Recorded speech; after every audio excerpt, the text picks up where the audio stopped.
Isso, Basília, eu queria te convidar agora para a gente conversar com o cientista político Magno Cal.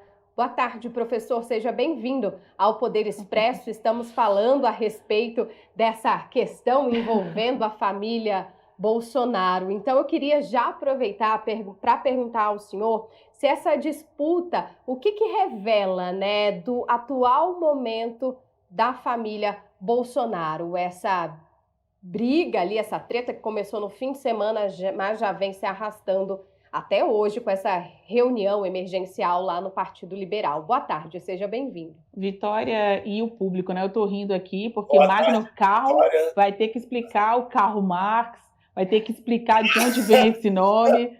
Toda vez isso, hein, senhor Magno, numa entrevista? É verdade. Boa tarde, Vitória. Boa tarde, Basília. Prazer te rever. Esse é o meu sobrenome de verdade. Então, a única culpada por eu ter esse nome foi minha mãe, que escolheu meu pai para ser o meu pai. Se ela tivesse escolhido um outro homem, eu teria um outro nome. E aí eu teria que explicar outras coisas. Sei lá, eu teria que explicar por que eu fiquei careca aos 20 anos e não por que eu tenho esse nome. Acho melhor a gente explicar as coisas mais Assim, fáceis, né? Mais fácil. não é das explicações mais fáceis, nem porque eu tenho esse nome, nem porque eu fiquei careca aos 20 anos. São duas explicações muito difíceis de se dar. Tudo vem pela genética, então vamos dizer assim, vamos facilitar.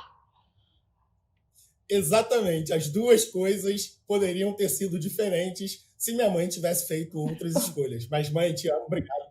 Tá tudo certo, eu estou confortável com o nome e com a minha careca. Quem não parece estar confortável é a família Bolsonaro, Vitória. É isso. Esse problema é um problema que está acontecendo agora, é uma disputa pelo espólio político do Jair Bolsonaro, que está na cadeia, acabou vazando para o resto do Brasil. Uma questão particular ali das alianças do Ceará, que vive, claro, uma situação peculiar pela entrada de Ciro Gomes ali na zona de influência ou na zona um pouco mais próxima de Jair Bolsonaro e de seus apoiadores. Um dos mais destacados apoiadores no estado de Ceará é o deputado federal André Fernandes.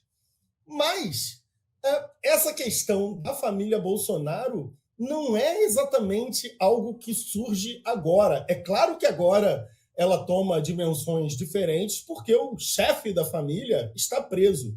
Mas a família Bolsonaro tem um longo histórico de desconfiança com qualquer pessoa que não seja Jair e seus 4 filhos homens, todos na política.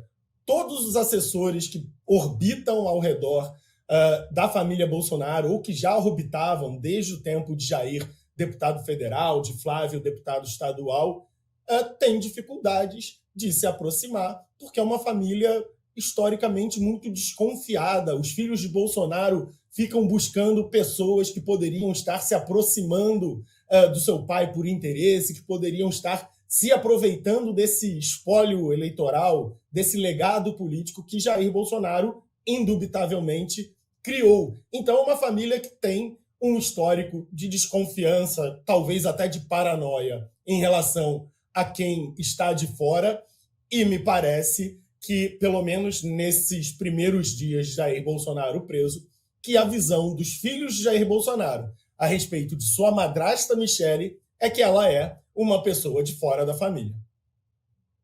Pois é, mas levando em consideração a necessidade, né, do grupo bolsonarista de apontar um candidato, o senhor acha que quem vai bater assim na mesa e determinar, ou pelo menos estabelecer um ultimato, façam isso até tal mês, tal data, porque há muito tempo nós, jornalistas de política aqui em Brasília, ficamos ali pulando de uma fonte ou outra, ouvindo em setembro, em dezembro, em fevereiro, o calendário avança e os acontecimentos políticos e jurídicos também. Quem o senhor acha que vai trazer esta centralidade, né, e tomar a decisão? Basília, eu imagino que seja Valdemar da Costa Neto. Em algum momento, os profissionais terão que entrar em campo. e tem que entrar em campo, em primeiro lugar, para conter essa briga entre os filhos de Bolsonaro e Michele. Como você bem disse, Michele é muito importante para o eleitorado feminino. E o eleitorado feminino é uma demografia que o bolsonarismo tem muita dificuldade. O bolsonarismo perde muito entre as mulheres. As mulheres não se aproximam do discurso bolsonarista na mesma medida que os homens. Então, Michele consegue, talvez seja uma das poucas lideranças do círculo de Bolsonaro, junto com Damares e outras raras mulheres, consegue quebrar um pouco isso. A disputa entre os bolsonaristas me parece ser pela indicação de Jair Bolsonaro, mas Jair Bolsonaro sabe que no momento em que ele apontar o dedo, ele perderá poder. Então, Bolsonaro e seus filhos, imagino que os filhos desejam ser eles mesmos, principalmente Eduardo Bolsonaro, os indicados, ou talvez sejam os fiadores, os verdadeiros representantes do seu pai. E não é por acaso que Flávio Bolsonaro menciona tantas vezes numa curta entrevista que quem manda e quem vai tomar a decisão é Jair Bolsonaro. Mas Jair Bolsonaro, nesse caso, é o próprio Flávio, porque Jair Bolsonaro não se escuta a voz dele há mais de 100 dias, e quem carregará a mensagem, ou seja, quem será o porta-voz do bolsonarismo, nesse momento, se coloca como Flávio Bolsonaro. Mas o tempo está passando, você muito bem disse, olha, começou em setembro, daqui a pouco, outubro, novembro, a gente consegue entender que havia alguns governadores postulando essa indicação, talvez pela primeira vez há tantos governadores inclinados a se candidatar à presidência, mas o tempo está passando, os palanques estaduais precisam ser formados, e aí acho que essa força virá dos profissionais, do presidente do partido, que precisa fechar essas alianças estaduais, porque elas começarão a dar problemas. Já deram no Ceará, pode dar no Rio de Janeiro, e isso será um fenômeno que a gente vai ver se espalhar pelo Brasil, enquanto esse palanque não puder ser formado com a certeza de que certa pessoa será o candidato à presidência e, a partir dali, o palanque estadual possa ser formado.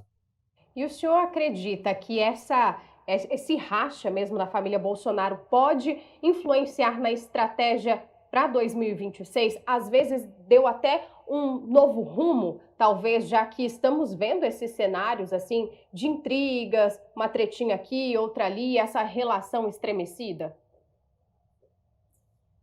Bem, Vitória, me parece que o estremecimento da relação já começa com os atos de Eduardo Bolsonaro nos Estados Unidos e a consequente tarifa, sanções impostas ao Brasil. Que as tarifas, por exemplo, se repetiram ao redor do mundo. O governo Trump tem utilizado as tarifas como forma de pressão para a negociação de acordos comerciais. Mas a diferença no Brasil foi que Donald Trump incluiu na carta que impõe as tarifas longas menções a Jair Bolsonaro e a situação política doméstica no Brasil. E pior, Eduardo Bolsonaro foi à internet e reivindicou para si a autoria, o protagonismo da imposição dessas tarifas. Isso, naturalmente, abre um racha na direita, principalmente daqueles que conseguem entender as consequências econômicas dessas tarifas, e aí, inevitavelmente, os governadores de estado que têm produtores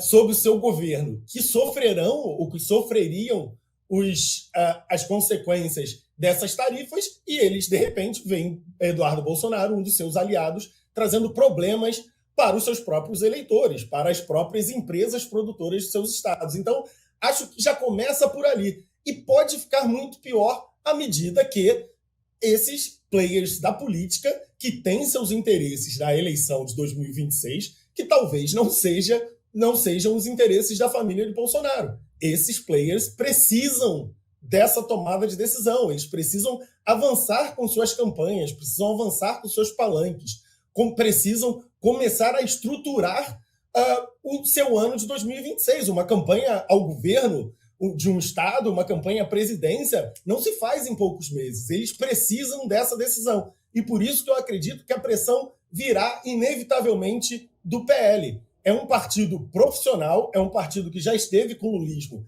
e agora está com o bolsonarismo, e não acredito que se intimidará frente à indefinição dos bolsonaristas. Valdemar da Costa Neto tem um grande fundo eleitoral, tem muito poder para distribuir dinheiro durante o ano de 2026 e acho que será ele que decretará que a brincadeira acabou, que é hora de tomar uma decisão.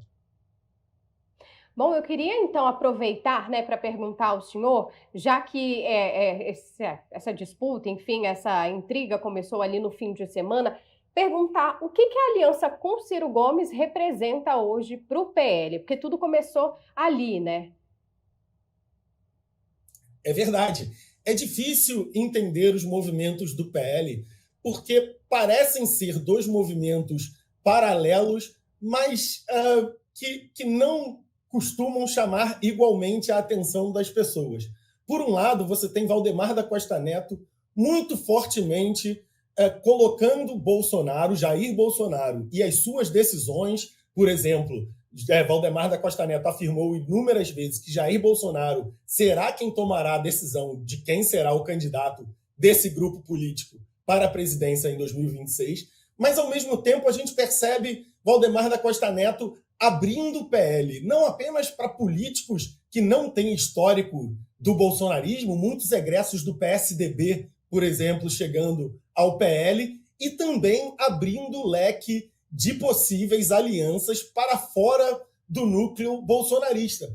Talvez o Ceará tenha atraído a atenção das pessoas porque se trata de Ciro Gomes, um nome que nos últimos 20 anos andou muito próximo da esquerda, em alguns momentos, inclusive, cortando o PT pela esquerda, mas há outros estados em que isso parece estar acontecendo, pelo menos em negociação. Um exemplo disso é o Rio de Janeiro, onde hoje já se considera a possibilidade de haver uma chapa capitaneada por Eduardo Paes, aliado do presidente Lula, com o PL compondo essa coligação. Então, há dois movimentos paralelos que é difícil da gente entender. Por um lado, publicamente pelo menos, Valdemar da Costa Neto reafirma a centralidade de Jair Bolsonaro como um tomador de decisão e como um líder do partido, mas, por outro, me parece que ele tenta diluir um pouco a força do bolsonarismo dentro do PL, pensando, talvez, no momento pós-Bolsonaro, em que o PL poderia se consolidar como um partido de centro-direita muito grande e com muitos fundos para não só sobreviver, mas permanecer competitivo daqui para frente, talvez como o principal partido à direita do centro brasileiro, mesmo que Jair Bolsonaro e seus filhos possam eventualmente tomar outros rumos. Algo que a gente não pode nunca esquecer, porque, tradicionalmente, Jair Bolsonaro e seus filhos fizeram parte de vários partidos, não são políticos de partido. Quando tentaram fundar o seu próprio, não conseguiram. Estiveram em diversos partidos e não me surpreenderia se Valdemar da Costa Neto, embora neste momento continue a colocar Jair Bolsonaro como principal nome de seu partido, já esteja se preparando para um momento em que, eventualmente, Bolsonaro e seus filhos não mais estarão nas fileiras do Partido Liberal. Magno Cal, cientista político, diretor da Associação Livres, muito obrigada pela participação do senhor com a gente ao vivo aqui no Poder Expresso. Obrigada, boa tarde. Obrigada, Carla, obrigada. Foi uma ótima entrevista, como sempre. Obrigada. Obrigado, Vitória. Obrigado, Brasília. Sempre um prazer. Obrigada.